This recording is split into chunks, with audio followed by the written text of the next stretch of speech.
And exhale, round and contract. Try to pull your lower belly in, hugging towards the low back, and just keep going here.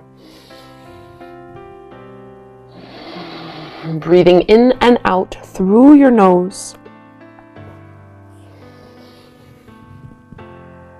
Exhale, pushing the floor away from you, being gentle to your wrists. Last time here, inhale. And exhale. And now come back into a neutral tabletop pose. So you want to firm up and engage through your lower abdominals. And we're going to pull and see if you can hover and touch your thigh towards your chest. Keep your elbow straight and then kick that right leg out behind you. Roll that hip down. Notice where your weight is being distributed here. Squeeze through your glutes and through your hamstrings to lift that leg up even higher without swaying through your lower back. And now let's step that right foot in between our hands to the top of the mat for Anjaneyasana, your low lunge.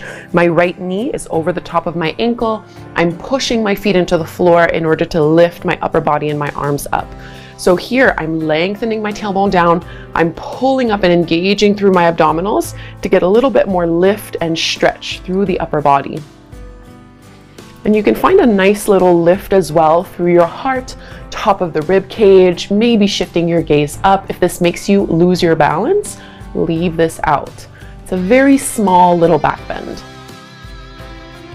And now join your hands together at the front of the heart, and we're just going to twist very simply here. I want you to push your hands in towards one another and then rotate your chest over towards the right.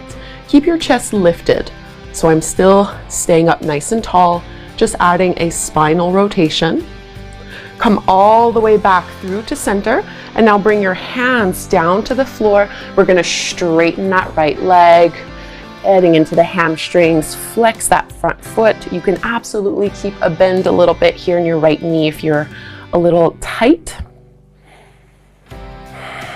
Slow, steady breaths. And now bend through your right knee again. You're gonna tuck the back toes under to lift your back knee off the mat. Plant your palms. We're gonna find our first downward facing dog. So you want your hands to be shoulder width distance apart and your feet are hip width distance apart.